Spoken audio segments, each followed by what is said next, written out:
Vamos começar a aula aqui sobre distrofia muscular de Duchenne e Becker. Distrofia muscular de Duchenne e Becker. Depois a gente comenta um pouco sobre Becker. Estou aqui com essa lousa e vai ser a primeira vez que eu vou usar ela. E vamos ver como se sai, né? Que eu acho que fica também mais didático escrever um pouco do que só ficar falando. Então,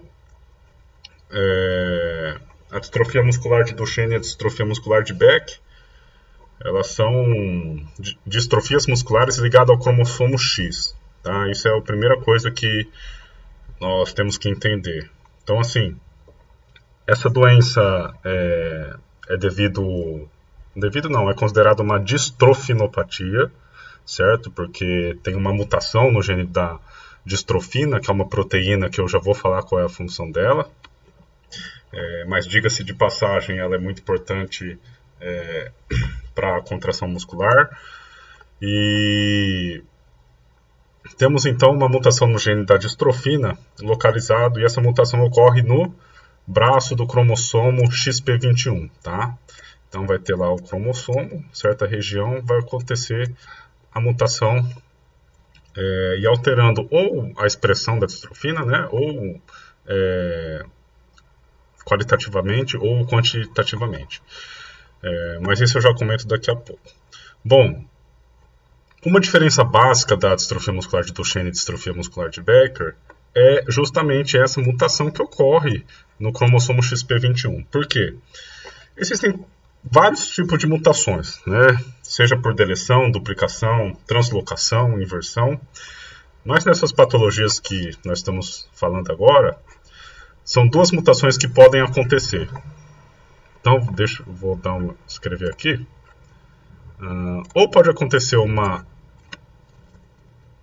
deleção ou duplicação grande, certo? Ou pode acontecer uma deleção ou duplicação pequena. E aqui que a gente já começa uma das principais diferenças dessas duas doenças.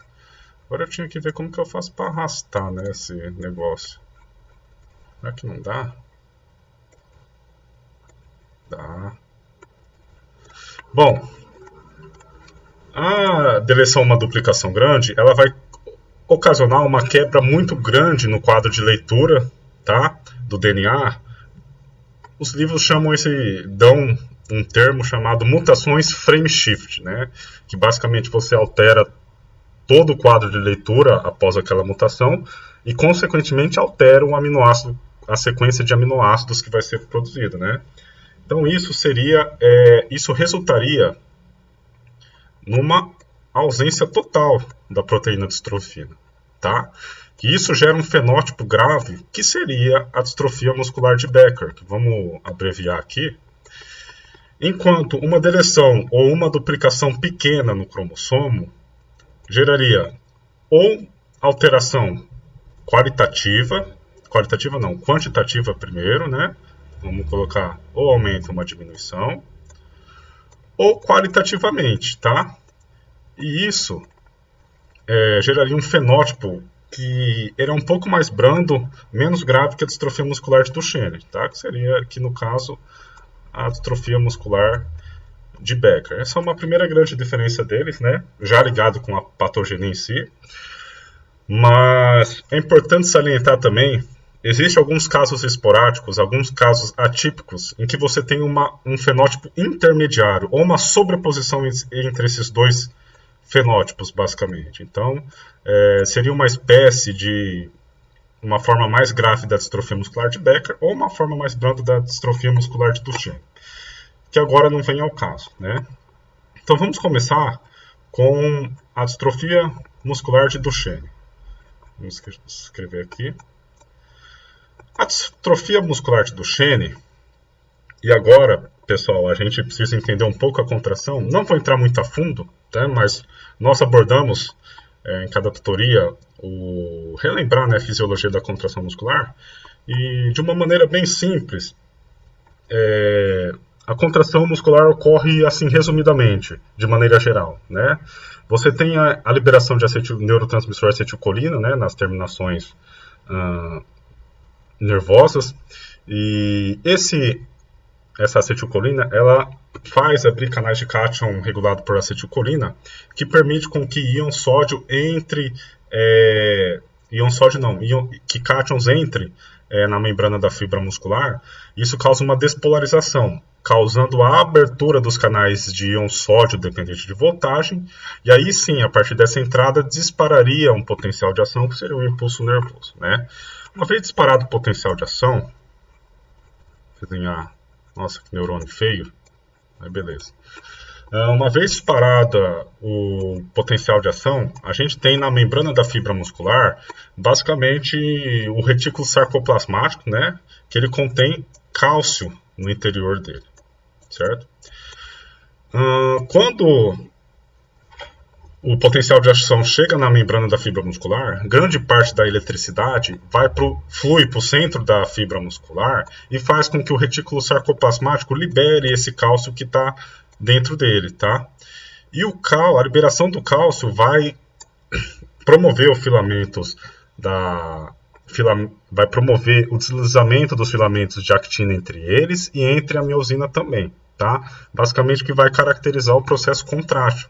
E de uma maneira geral, após uma fração de segundo que ocorre o deslizamento, uma bomba de cálcio, né, agora por transporte ativo, volta de novo esse cálcio, esperando agora mais um potencial de ação. Mas por que eu estou falando isso? Molecularmente, se a gente for estudar a contração, né, a gente vai ter filamento de actina e outro filamento de actina. E aqui no meio vamos ter a miosina, certo? E filamento de actina indo de uma banda de uma linha Z a outra linha Z sucessivamente. Nesse caso, eu desenhei um sarcômero relaxado, tá? Porque a gente vê que as extremidades de cada filamento de actina, elas quase não se sobrepõem.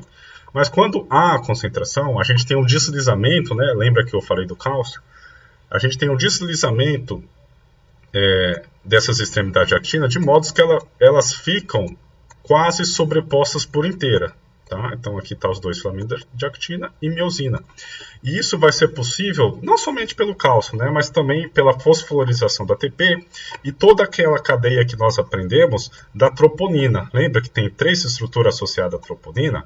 O cálcio, o sítio ativo da actina e miosina e a tropomiosina. Lembra? O cálcio permite que essa fibra se movimente e, consequentemente, movimentando também a tropomiosina e abrindo espaço da ligação do sítio ativo entre a actina e a miosina, e somado isso com a fosforilação do ATP, nós temos o que caracteriza o processo contrátil. Mas agora o que interessa para a gente é que de nada adiantaria tudo isso que eu expliquei se as fibras musculares elas não estivessem fixadas em algum local. Tá? Por quê? É fácil entender isso. Se você pega, por exemplo, você está com seus 2 braços. Não, ou imagina 2 pessoas, né? Você puxa uma pessoa e a outra te puxa também, o que seria basicamente o processo contrátil. Mas se vocês não estiverem fixo a algo, os 2 vão basicamente ir para um lado e para o outro e vira uma bagunça. E nisso eu quero chegar na função da distrofina, porque a distrofina é uma proteína que basicamente é uma proteína do citoesqueleto, né, que se liga à membrana plasmática e depois se liga à matriz extracelular. É claro que as distrofinas, se você pegar o Merritt, Tratado de Neurologia, vai falar que ela tem isoformas diferentes, né? Tem uma função no cérebro, tem outra função no músculo, sistema digestivo e por aí vai. Mas no músculo a função seria essa, tá? Então, garantir a estabilização, né, da fibra muscular. E mais, uma ausência de distrofina, a distrofina ela libera também o óxido nítrico, né, responsável pela vasodilatação. Uma vez que você não tem a vasodilatação, né, consequentemente predomina a vasoconstrição, você tem uma maior porcentagem de hipóxia daquele tecido, que não vai ser bom, né, para o músculo. E você também tem essas microfissuras, né, porque uma distrofina ausente ou uma distrofina que não está qualitativamente bem ou quantitativamente inferior, vai contribuir durante as contrações musculares para essas microfissuras e, consequentemente, um aumento da creatinofosfoquinase, que já vamos ver também no diagnóstico, que é uma etapa muito importante para diagnosticar essas distrofias. Tá? A patogenia da distrofia muscular de Duchenne basicamente é isso. Tá? Vamos falar alguns sintomas que fica fácil identificar ela, e também alguns sintomas que diferenciam de Duchenne e a de Becker, né? Lembrando que a Becker é uma forma mais branda. Então, se você pega o Merrick, fala que a distrofia muscular de Duchenne ela pode ser detectada no período da fase de bebê ainda, né? Isso se forem dosados enzimas por outra razão, então meio que você descobre indiretamente. Mas algumas pessoas não, o livro fala que você não tem manifestação de sintoma, tá? Não tem manifestação de sintoma antes dos 3 a 5 anos de idade, tá? Porém, isso vem sido matéria de controvérsia porque você não tem sintomas porque você basicamente, o número de exame da função motora grosseira era muito baixo, né? Mas à medida que você vai fazendo mais exame, mais acompanhamento, principalmente desenvolvimento neuropsicomotor, tem se descoberto, tá, que bebês com distrofia muscular de Duchenne, eles têm scores reduzidos nessas avaliações, nessas escalas de função motor grosseira, tá? Mas basicamente os indivíduos, eles começam a andar muito tardiamente, tá? Mais que 1 ano e 4 meses, mais ou menos. São meninos que nunca vão correr, provavelmente, tá? Meninos. E agora, esqueci de falar uma coisa importante, mas é claro que já está subtendido, eu espero, que quando falamos de uma distrofia muscular ligada ao cromossomo X, que no caso seriam essas duas distrofinas, nós estamos falando que os portadores sintomáticos são obrigatoriamente os meninos, ok? As meninas portadoras normalmente são assintomáticas. Repito, fonte Merritt, Tratado de Neurologia. Existem alguns casos de meninas portadoras dessas distrofias que manifestam alguns sintomas mais leves, tá? Inclusive sintomas comuns a de meninos portadores, beleza? Voltando então, são meninos que basicamente nunca vão correr, tá? A marcha sobre a ponta dos dedos, ela é muito comum, tá? A marcha bamboleante também, certo? Esses meninos adquirem também uma lordose acentuada para tentar manter o equilíbrio, para tentar manter a postura. E são meninos que caem com muita facilidade e têm muita dificuldade em se levantar. Assim como nós vimos na abertura da situação problema, tá? E nessa questão de se levantar, existe um sinal muito característico, não patognomônico, mas muito característico dessas distrofias, tá? Que seria o sinal de Gowers. O sinal de Gowers, vocês já devem ter lido, é basicamente, deixa eu escrever aqui, que isso é importante. Na verdade, tudo que eu estou falando é importante, né? Mas como eu estou sem a caneta que eu pretendo adquirir, eu vou escrevendo aqui de maneira resumida, tá? O sinal de Gowers.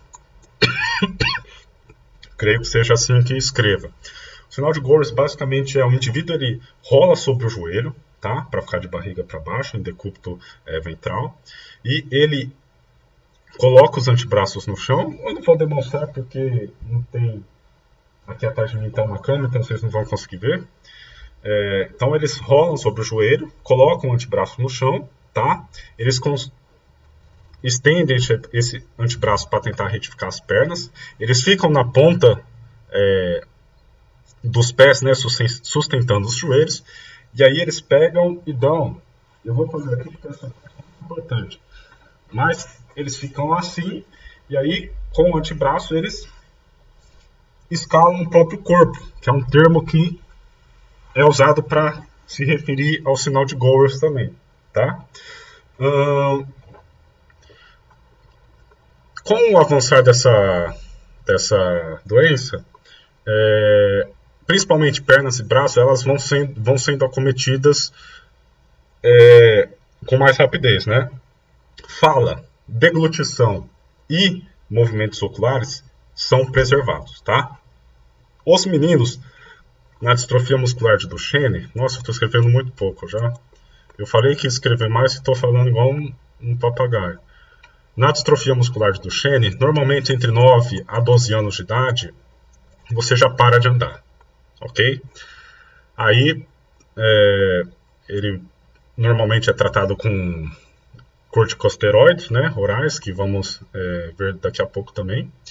E eles ficam em uma cadeira de roda, o que pode trazer diversas consequências, principalmente no sistema respiratório, tá? Porque a escoliose, não só no respiratório, cardíaco também, né? Mas com essa evolução da doença, com 20 anos, o menino ele basicamente já precisa de suporte ventilatório de tão grave que está a situação do sistema respiratório. Beleza, galera?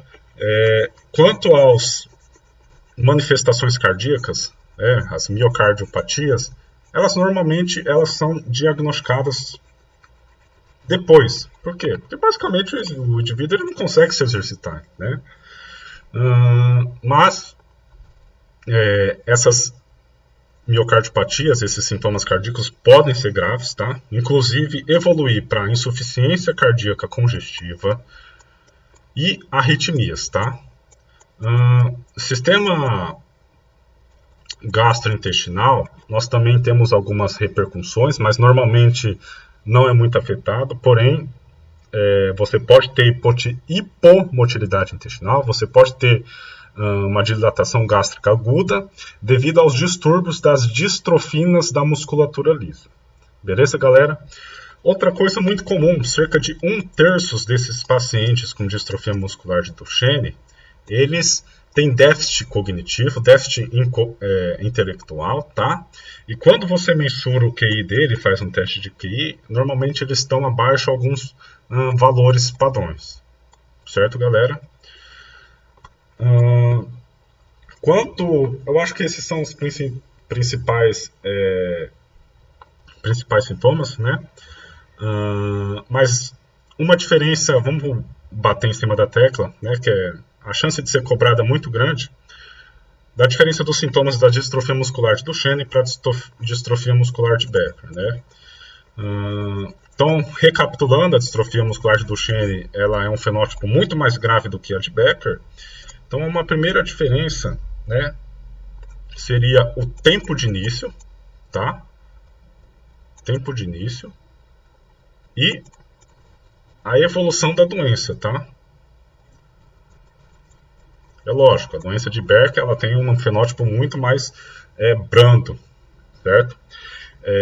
Os pacientes com distrofia muscular de Becker têm uma fraqueza menor, né, da musculatura esquelética em geral, mas apresentam também hipertrofia nas panturrilhas, fraqueza nas extremidades, principalmente proximais, vão apresentar níveis altos de CPK também, de creatinofosfoquinase e etc. Os pacientes com distrofia muscular de Becker, isso é importantíssimo, né, porque a gente entra também já em diagnóstico diferencial. Alguns deles têm uma manifestação cardíaca grave tardia, tá? E alguns deles também têm pouca fraqueza no músculo esquelético. Existe uma doença que se chama, se eu não me engano, dilatação cardíaca do cromossomo X. Deixa eu pesquisar isso aqui. Dilatação miocardiopatia dilatada. Não, é miocardiopatia dilatada cromossomo X. Se eu não me engano é uma depois eu confirmo para vocês, mas seria uma doença que também manifesta miocardiopatia grave mais tardia e manifesta também pouca fraqueza muscular esquelética, assim como na de Becker, tá? Então tem que ficar esperto com esse diagnóstico diferencial, tá? Galera, quanto ao diagnóstico, no diagnóstico, você tem, basicamente, é com base nas manifestações clínicas, tá? E pode ser muito confundido também com outras patologias que a gente precisa também estudar como diagnóstico diferencial, né? Principalmente nos casos esporádicos e atípicos, a atrofia neuronal espinal, tá? Só que quando você faz um eletroneuromiograma, as fasciculações, né, a desnervação indicam que é um distúrbio neurogênico, tá? A atrofia espinal. Outra coisa importante é a dosagem de exames laboratoriais, né? No caso, a dosagem de creatinofosfoquinase. Pacientes com distrofia muscular de Duchenne ou pacientes com distrofia muscular de Becker apresentam uma elevação de cerca de 20 vezes o valor de referência da CPK. Tá? Então, é muito absurdo. A gente viu isso também na abertura da situação problema. E vale ressaltar também que esse valor alto de CPK, normalmente, ele precede os anos que vão aparecendo os sintomas, tá? E conforme o indivíduo portador vai avançando a idade, vai diminuindo a dosagem de CPK, porque se a gente pensar simplesmente, a gente entende que você não vai ter mais o que lesar com base na progressão da doença, né? Você não tem mais lesão celular porque basicamente não tem mais o que você lesar, certo? Ficar esperto também quais são as causas que aumentam os valores de CPK e que não são distrofia muscular de Duchenne e Becker, tá? Então tem vários casos. Citamos primeiro as mulheres, né, que são portadoras das doenças, mas não manifestam sintomas, mesmo assim podem ter uma elevação no nível da CPK. Atrofia neuronal espinal, como eu acabei de comentar, também pode ter uma elevação. Outras causas idiopáticas. Também uma doença que chama miopatia de Miyoshi, que é uma doença muito acometida na região do Japão, tá? Em que você tem uma fraqueza nos músculos posteriores da coxa. E também patologias que têm mutações na caveolina 3. Tá? A caveolina 3 é a proteína formadora do cavelo, né? Que é basicamente uma invaginação da membrana plasmática, que é importante também nessa questão das fibras musculares. Tá? Não é muito importante saber a fundo esses detalhes, mas é bom saber essas doenças como diagnóstico diferencial, uma vez que é muito perguntado aí nas nossas provas, né? Quanto ao tratamento, nós vamos ter basicamente o uso de corticosteroides orais, tá? E você já deve estar pensando o quão deve ser maléfico, né? Porque corticoide em uso crônico é uma faca de dois gumes, certo? O tratamento é basicamente para tentar retardar a progressão da doença, para tentar retardar os danos, né, as sequelas que podem ficar. E a gente tem basicamente dois corticosteroides que são usados. A prednisona, tá? Que é usado na dosagem de... Eu vou escrever aqui, senão vai ficar certo. Não, vou escrever não. 0,75 por quilograma dia. E da Flazacorte, tá? Que é da Flazacorte, tá?